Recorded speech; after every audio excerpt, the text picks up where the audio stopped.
ஒரு ஆளுக்கு எவ்வளோ லோன் எடுக்கலான்றது வந்து சில பேராமீட்டர்ஸ் வச்சுருக்காங்க பேங்கர்ஸ். அதில் வந்து பார்த்தீங்கன்னா, இப்போ எக்ஸாம்பிள் ரூ. 50,000 தான் அவங்களுக்கு வருமானம் வருது அப்படின்னா, 50% தான் அவங்களுக்கு வந்து லோன் குடுக்குவாங்க.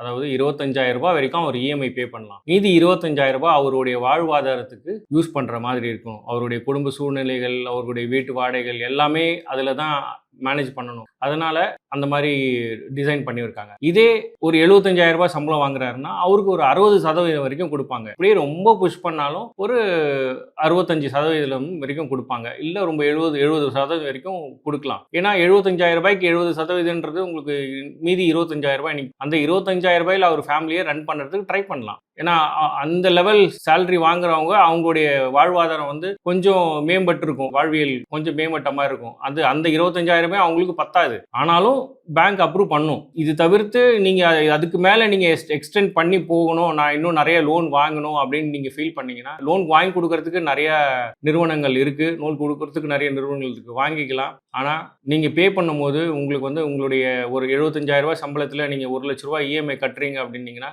ஒரு மாசம் கட்டலாம், 2 மாசம் கட்டலாம். 3வது மாசம் நீங்க எப்படி கட்டுவீங்க? இஎம்ஐ வந்து நெருக்கும். உங்களுக்கு கழுத்தை பிடிச்சி நெருக்கும். அங்க நீங்க நிறைய வீடியோஸ்லாம் பார்த்துருக்கலாம், நிறைய நியூஸ்லாம் கேள்விப்பட்டிருக்கலாம். கலெக்ஷன் ஏஜென்சிஸ் வந்து நிறைய த்ரெட்டன் பண்ணுறாங்க, பேசுகிறாங்க.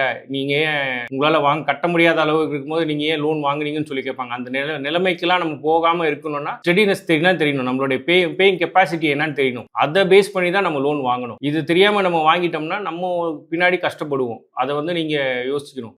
எனக்கு தெரிஞ்சு நிறைய பேர் வாங்கியிருக்காங்க. அதெல்லாம் மாட்டினவங்க தான் ஜாஸ்தி. யாருமே வந்து வெளியில் வரல. சில பேர் வாங்குவாங்க, சில பேர் கட்டுவாங்க. என்னன்னா அவங்களுக்கு வந்து ஆன் பேப்பர்ஸ் ரொம்ப கம்மியாக இருக்கும். அதாவது வேற பிஸ்னஸ் ஏதாவது பண்ணுவாங்க, அவங்களுக்கு அதுக்காக தான் அந்த பணம் தேவைப்படும். அதனால அவங்க வாங்குவாங்க. அப்போ அவங்களால எக்ஸஸ் பணம் கட்ட முடியும். எதுவுமே பிஸ்னஸ் எதுவுமே இல்லை, வெறும் என்னுடைய இன்கம் வந்து பார்த்தீங்கன்னா என்னுடைய சம்பளம் தான் மட்டும்தான் அப்படின்னு நினச்சி நீங்கள் இருக்கிறவங்களுக்கு வந்து அந்த மாதிரி அட்வைஸ் பண்ணவே கூடாது யாருமே. அது நாளைக்கு அவங்க ட்ராப்பில் போய் விட்ட மாதிரி இருக்கும். அதை விட அவங்களுடைய இன்கம்க்கு ஏற்ற மாதிரி லோன் வாங்கிக்கிறது அட்வைசபிள்.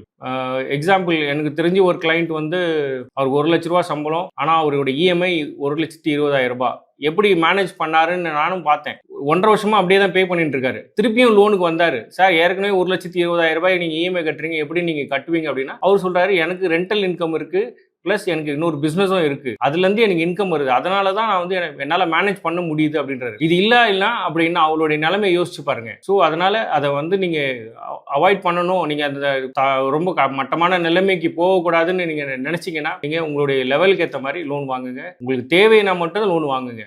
தேவையில்லைன்னா, ரொம்ப நீடியாக இருக்குது, வேறு வழியே இல்லை அப்படி அப்படின்னும்போது கோல்டு லோன் மாதிரி ஏதாவது அட்ஜஸ்ட் வாங்கிட்டு நீங்கள் மேனேஜ் பண்ணிக்க தான் ஆகணும். இல்லைன்னா நாளைக்கு உங்களுக்கு பிரச்சனைகள் நீங்கள் ஃபேஸ் பண்ணுறதுக்கு ரெடியாக இருக்கணும். அதை அவாய்ட் பண்ணோன்னா நீங்கள் உங்களுக்கு தேவையான அளவுக்கு மட்டும் லோன் வாங்குங்க. எக்ஸஸ் லோன் வாங்கிட்டு மாட்டிக்க வேண்டாம். மேலும் தகவல் தெரியணும்னா கிரெடிட் கேபிட்டல் சேனலை சப்ஸ்கிரைப் பண்ணிக்கோங்க.